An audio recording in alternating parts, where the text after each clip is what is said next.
significance and impact in this life. Back when I worked in the Jerome Middle School, I had this habit of signing my emails the Philosopher King. I know that sounds a little pretentious, and maybe it was, but there was a reason behind it. I didn't want my messages to the teachers from the custodians to just be about clogged toilets or schedule changes.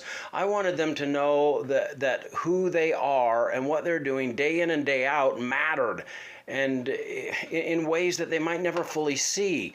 And I wanted to communicate that to them regularly. So when I left to become a hospice chaplain, they made me a hoodie, and that's the name on it. You can see it down here. And on the back, there's this beautiful verse of Matthew 24:40. Every time I wear it, I'm reminded of something profound. The kingdom of God operates on a completely different value system than the world does. We live in a culture that celebrates the loud, the famous, the influential, but Jesus, he measured significance by how we treat the least of these.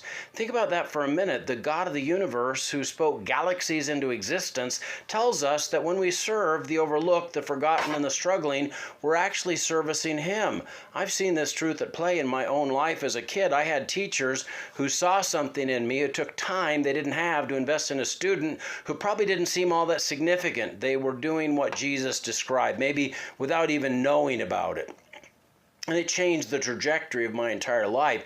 So here's what I'm learning, and I'm too soon old and too late smart on this, but we spend so much energy trying to do big things for God that we miss the divine appointments right in front of us.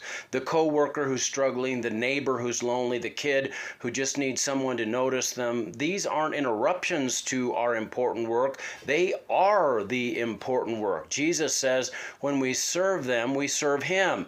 That janitor mopping the floor, that's an opportunity to serve Jesus. That difficult student nobody else wants to deal with, same thing. The person everyone else walks away from, that's Jesus again. The beautiful thing about this kingdom principle is that it levels the playing field completely. You don't have to be a preacher or a missionary or somebody with a big platform. You just have to have eyes to see the people right in front of you, the ones that this world might call the least of these, and recognize that in serving them, you're serving the King of Kings. So let me ask you, who are the least of these in your world today? Maybe it's time to see them the way Jesus does. It's an opportunity to serve him in the most direct way possible. Father, open our eyes to see those around us. Help us, God, to understand how vital and important they are. In Jesus' most holy